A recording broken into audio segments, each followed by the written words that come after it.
आपने Warren Buffett, Rakesh Jhunjhunwala, विजय केडिया, ऐसे ही कई और लोगों की यह सब बातें तो कई बार सुनी होगी कि उन्होंने इस कंपनी में इतने पैसे लगाए और उनका पैसा 10 गुना, 20 गुना या 100 गुना हो गए। जैसे राकेश झुनझुनवाला का ही एग्जांपल लेते हैं। राकेश झुनझुनवाला ने 2003 में टाइटन कंपनी के 4.4 करोड़ शेयर्स 3 रुपए के भाव में खरीदे थे और उनके इन्वेस्टमेंट के कुछ ही महीने बाद ही उस शेयर का प्राइस 3 रुपए से बढ़कर 80 रुपए तक चली गई, जिससे राकेश झुनझुनवाला ने 26 गुना से भी ज्यादा का रिटर्न कमाया। टाइटन कंपनी राकेश झुनझुनवाला के लिए मल्टीबैगर साबित हुई। लेकिन अभी प्रेजेंट में आप भी ऐसे ही मल्टीबैगर शेयर्स को कैसे ढूंढ सकते हो जो आपको भी मल्टीबैगर रिटर्न्स दे, यानी जो आपके भी पैसों को 10 गुना, 20 गुना या 100 गुना कर दे। तो इस वीडियो में आपको यही बातें पता चलने वाली है कि आप भी राकेश झुनझुनवाला की तरह मल्टीबैगर स्टॉक्स को कैसे ढूंढ सकते हो। अक्सर ऐसे शेयर्स का पता हमें तब चलता है जब उन शेयर्स का दाम पहले ही काफ़ी बढ़ चुका होता है। लेकिन इस वीडियो में आपको ऐसी बातें पता चलेगी जिससे आप उन शेयर्स को प्राइस बढ़ने से पहले ही ढूंढ पाओगे। उसके बाद पैसा ही पैसा होगा। तो चलो जानते हैं। सबसे पहले आप जानो कि यह मल्टीबैगर शेयर्स क्या होता है। देखो, मल्टीबैगर शेयर का मतलब होता है कि ऐसे शेयर्स जो अपने इन्वेस्टर के पैसों को कई गुना करके देते हैं, इसे मल्टीबैगर शेयर कहते हैं। अगर कोई कंपनी आपके पैसों को 10 गुना कर देती है तो आप यह कह सकते हो कि वह कंपनी आपके लिए मल्टीबैगर साबित हुई। यह क्लियर हो गया? तो अब बात करते हैं कि आप ऐसे शेयर्स को कैसे पहचान सकते हो। मल्टीबैगर शेयर्स को पहचानने के लिए आपको कंपनी में यह 7 चीजें चेक करनी होगी। अगर किसी कंपनी में यह 7 चीजें अच्छी होती है तो वह कंपनी आपको फ्यूचर में मल्टीबैगर रिटर्न्स दे सकती है। तो पहली चीज जो आपको चेक करनी है वह है मार्केट कैप। मार्केट कैप निकाला जाता है करंट शेयर प्राइस को टोटल नंबर ऑफ शेयर से मल्टीप्लाई करके। मैं आपको नंबर्स में कंफ्यूज नहीं करने वाला। सिंपल भाषा में कहा जाए तो कंपनियां 3 तरह की होती है: large cap, mid cap and small cap companies. Large cap कंपनियां वह कंपनियां होती है जिनका मार्केट कैप 20,000 करोड़ से ऊपर का होता है। मिड कैप कंपनियां वह कंपनियां होती है जिनका मार्केट कैप 5,000 करोड़ से 20,000 करोड़ के बीच में होता है। और स्मॉल कैप कंपनियां वह कंपनियां होती है जिनका मार्केट कैप 5,000 करोड़ से नीचे का होता है। लार्ज कैप कंपनियां बड़ी कंपनियां होती है। अगर आप इनमें इन्वेस्ट करोगे तो आपको डिसेंट रिटर्न तो मिल जाएगा, मगर लार्ज कैप कंपनियां आपको मल्टीबैगर रिटर्न्स नहीं दे सकती क्योंकि इनका शेयर प्राइस ऑलरेडी अपने टॉप पर होता है। तो लार्ज कैप कंपनी में आपको मल्टीबैगर स्टॉक्स मिलने के बहुत कम चांसेस होती है। फिर आता है मिड कैप कंपनियां। मिड कैप कंपनियां आपको मल्टीबैगर रिटर्न्स देने की पूरी हिम्मत रखती है। फ्यूचर में यही मिड कैप कंपनियां लार्ज कैप कंपनी बनती है।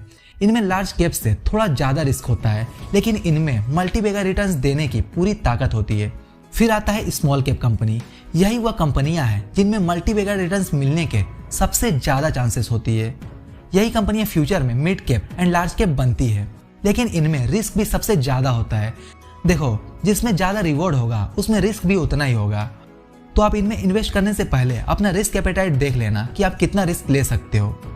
लेकिन आपको यह पता कैसे चलेगा कि कौन कंपनी लार्ज कैप है, कौन कंपनी मिड कैप है और कौन कंपनी स्मॉल कैप है? तो इसके लिए आपको सिंपली गूगल पर जाना है और आपको सर्च करना है टिकर टैप और आपको फर्स्ट वाले लिंक पर क्लिक करना है। आपको कुछ इस तरह का इंटरफेस दिखेगा। फिर आपको ऊपर में एक छोटा सा एरो दिखेगा, उस पर क्लिक करना है और आपको जाना है स्टॉक स्क्रीनर पर। यहां से आप इन तीनों तरह की कंपनियों को देख सकते हो। तो सेकंड में अब जो चीज आपको देखनी है वह है नेट प्रॉफिट। माना आपने मिड कैप कंपनी से एक कंपनी चूज कर लिया, तो उस कंपनी का नेट प्रॉफिट देखो कि क्या कंपनी हर साल अपने नेट प्रॉफिट को बढ़ा रही है। जनरली देखें तो किसी भी कंपनी के लिए प्रॉफिट सबसे मेन चीज होती है। अगर कंपनी को प्रॉफिट होगा तभी तो आपको भी प्रॉफिट होगा, आपके भी शेयर्स के प्राइस बढ़ेंगे। तो नेट प्रॉफिट को चेक करने के लिए आपको फिर से टिकर टैप के वेबसाइट पर चले जाना है और आपको यहाँ स्टॉक्स में जाकर उस कंपनी का नाम सर्च करना है। सर्च करने के बाद आपको थोड़ा नीचे स्क्रॉल करना है। आपको नीचे में एक लिखा दिखेगा फाइनेंशियल स्टेटमेंट्स, उस पर आपको क्लिक करना है और आपको इनकम पर जाना है। यहाँ से आप कंपनी का टोटल रेवेन्यू और नेट इनकम देख सकते हो कि हर साल कंपनी अपना नेट इनकम बढ़ा रही है या नहीं। नंबर 3 में जो आपको चेक करना है वह है ROE एंड ROCE। ROE यानी रिटर्न ऑन इक्विटी।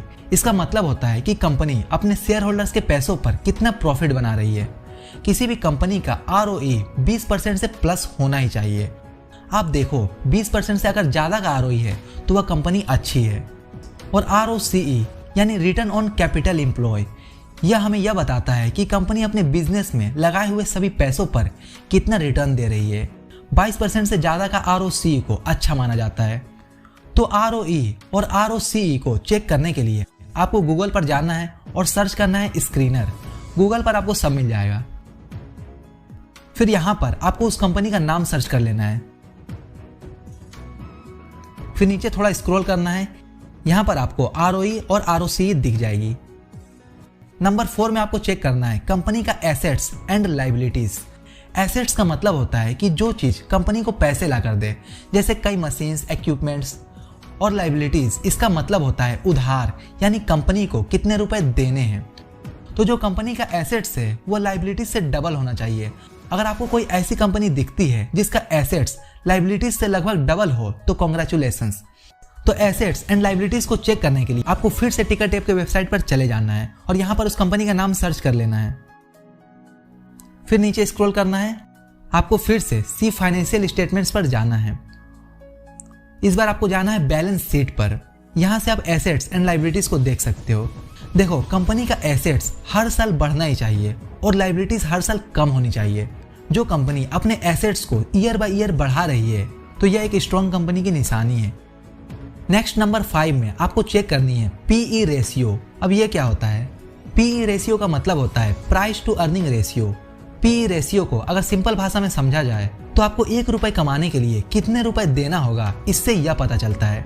जैसे माना किसी कंपनी का PE रेशियो 20 का है तो इसका मतलब यह है कि आप 1 रुपए कमाने के लिए उस कंपनी को 20 रुपए प्रीमियम पे करोगे। PE रेशियो जितना कम होगा उतना अच्छा है। 1 से 15 तक के बीच के PE रेशियो को अच्छा माना जाता है। अगर आपको किसी कंपनी का PE रेशियो बहुत ज़्यादा दिख रहा है, जैसे 50-100 दिख रहा है, इसका मतलब यह है कि वह कंपनी ओवर वैल्यूड है, यानी उसके शेयर्स आपको बहुत महंगे मिलेंगे।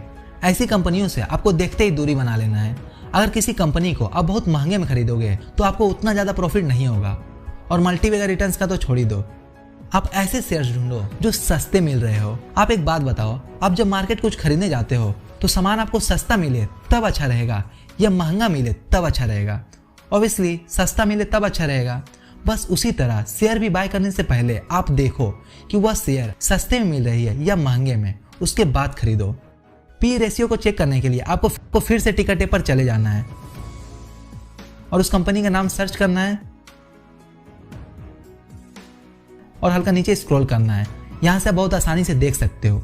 याद रखना, 1 से 15 तक के बीच में अगर आपको दिखे तभी उस कंपनी में इन्वेस्ट करना।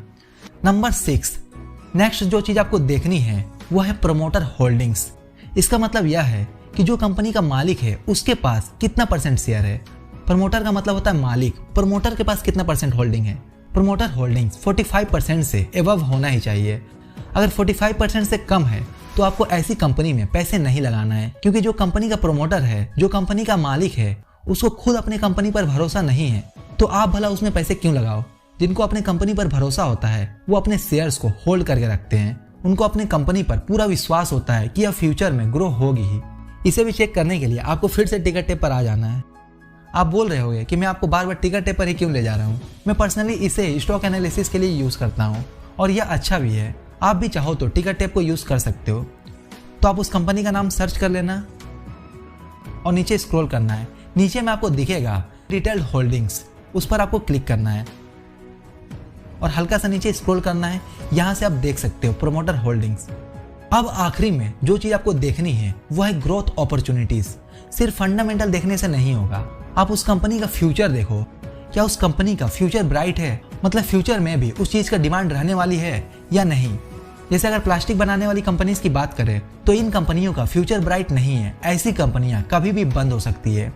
इसके अलावा कोल इंडिया लिमिटेड कंपनी की बात करें, यह कंपनी फंडामेंटली स्ट्रॉन्ग है मगर इसका फ्यूचर भी अच्छा नहीं है, क्योंकि फ्यूचर में कोयला का यूज लोग एकदम ना के बराबर करेंगे। आप ऐसी कंपनी को देखो जिसका फंडामेंटल स्ट्रॉन्ग हो और उसका फ्यूचर भी ब्राइट हो। जैसे ई-व्हीकल बनाने वाली कंपनियां, AI पर काम करने वाली कंपनियां, उनका फ्यूचर ब्राइट है। फ्यूचर इन्हीं सब कंपनियों का है। आप ऐसी कंपनियों को देखो।